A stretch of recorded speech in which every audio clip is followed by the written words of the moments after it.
নমস্কার বন্ধুরা, মায়ের হেসেলে সকলকে স্বাগত। চলুন আজকের একটা পেঁপের দারুণ রেসিপি শেয়ার করি।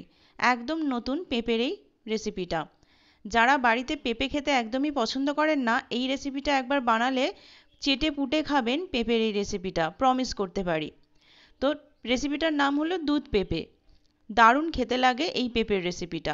নিরামিষের দিনে অনায়াসে আপনারা এই তরকারি দিয়ে এক থালা ভাত খেয়ে নিতে পারেন। বাড়ির বাচ্চারাও চেটে পুটে খাবে। তো চলুন পেঁপের এই রেসিপিটা আপনাদের সঙ্গে শেয়ার করি। আর এই চ্যানেলে যারা নতুন বন্ধু তাদেরকে অনুরোধ করব চ্যানেলটাকে লাইক আর সাবস্ক্রাইব করে পাশে থাকার জন্য। প্রথমে নিয়ে নিয়েছি এখানে পেঁপে আর আলু। খুবই কম উপকরণ লাগে, এমন কিছু আহামরি উপকরণ লাগে না। জাস্ট পেঁপেটাকে এখানে একটা গোটা পেঁপে নিয়েছি।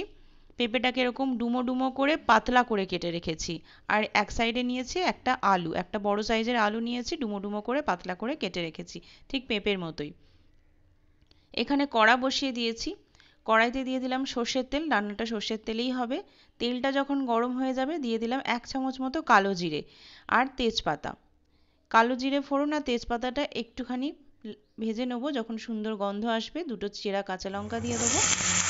যেরকম ঝাল খান সেইভাবে লঙ্কা দেবেন। এরপরেই দিয়ে দেবো পেঁপে আর আলুটা। পেঁপে আর আলুটা দিয়ে খুব ভালো করে একটু ভেজে নেব। খুব বেশি লাল লাল করে ভাজবো না, নর্মালি একটুখানি ভেজে নেব পেঁপে আর আলুর একটা সুন্দর গন্ধ বেরোনো অবধি। তো গ্যাসটাকে হাই ফ্লেমে রেখেই পেঁপে আলুটাকে একটু ভেজে নেব।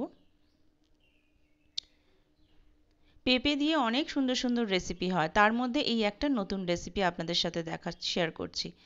তারপরে দিয়ে দিলাম একটু নুন আর হলুদ। নুন আর হলুদটা দিয়ে ভালো করে একটু ভেজে নেব। নুনটা দিলাম যাতে আলু আর পেঁপেটা নরম হয়ে যায়। একদম সিম্পল ঘরোয়া রান্না, কিচ্ছু সেরকম উপকরণ লাগে না, কিন্তু খেতে জাস্ট ফাটাফাটি। নিরামিষ রান্না অনেক রকমের হয়, যদি আপনারা বুদ্ধি দিয়ে সুন্দর করে বানান তাহলে খেতে সেটা অসম্ভব হয়, সুন্দর খেতে হয়। তো আর এখানে দিয়ে দিলাম একটুখানি আদা বাটা, অল্প একটুখানি আদা বাটা দিয়ে দিলাম। আপনারা চাইলে আদা গ্রেট করে ঘষেও দিতে পারেন। তো দিয়ে একটু ভালো করে নেড়ে নিলাম, নিয়ে জল দিয়ে দিচ্ছি। অল্প একটু জল দিয়ে দিলাম, পরে আবার লাগলে দেব। অল্প জল দিলে খুব ভালো সেদ্ধ হয়। দিয়ে 5 মিনিটের জন্য ঢাকা দিয়ে রেখে দেবো মিডিয়াম ফ্লেমে। ঢাকনাটা খুলে জাস্ট উপর থেকে একটুখানি জিরে গুঁড়ো ছড়িয়ে দিয়ে ওই অবস্থাতেই আবার ঢেকে দিয়ে দিলাম। আরও 5 মিনিট ঢাকা ছিল, ঢাকা খুলে নিলাম। আলু পেঁপেটা অর্ধেক 50% 60% মতো সেদ্ধ হয়েছে, বাকিটা আবারও সেদ্ধ করব।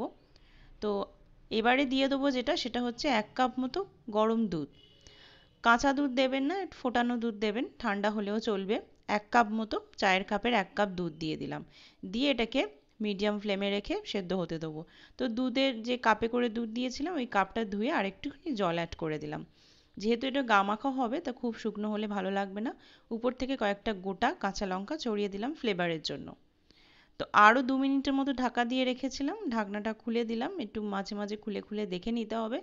গ্রেভিটা আপনারা যে যেরকম খাবেন, অবশ্য ঝোল ঝোল এটা একদমই ভালো লাগবে না, একটু গামাখা হতে হবে। লাস্টে দিয়ে দিলাম পুরো 1 টেবিল স্পুন মতো, একটা বড় চামচের 1 চামচ ঘি। ঘিটা কিন্তু অবশ্যই দিতে হবে। দুধ ঘি এই রেসিপিতে মাস্ট, আর তো কিছুই লাগে না, শুধু দুধ ঘিটা কিন্তু মাস্ট। দুধ ঘিটা দিয়ে সামান্য 2 মিনিট ফুটিয়ে নামিয়ে নেব। একটা বোলে সার্ভ করে নিয়েছি। দেখুন দুধ পেঁপের রেসিপি কত সুন্দর, কত ইজিভাবে বানিয়ে ফেললাম। খেতে জাস্ট ফাটাফাটি হয়, জাস্ট ফাটাফাটি। আপনারা বাড়িতে একবার শুধু বানিয়ে দেখবেন, এক থালা ভাত কিন্তু নিমিষেই শেষ হয়ে যাবে। আর একটা উপকরণের আমি বলতে ভুলে গেছিলাম, একটু মিষ্টি দিয়ে দেবেন, মিষ্টিটা স্কিপ হয়ে গেছে।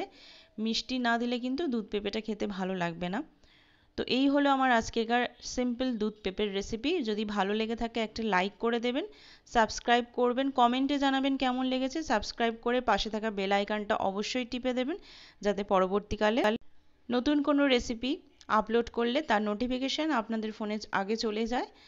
আর ডেসক্রিপশন বক্সটা অবশ্যই ফলো করবেন, ওখানে পুরোনো দিনের মায়ের হাতের অনেক রান্নার রেসিপির লিঙ্ক আমি শেয়ার করে দেবো। তো আজকের এই পর্যন্তই। ভালো থাকবেন, সুস্থ থাকবেন, টাটা।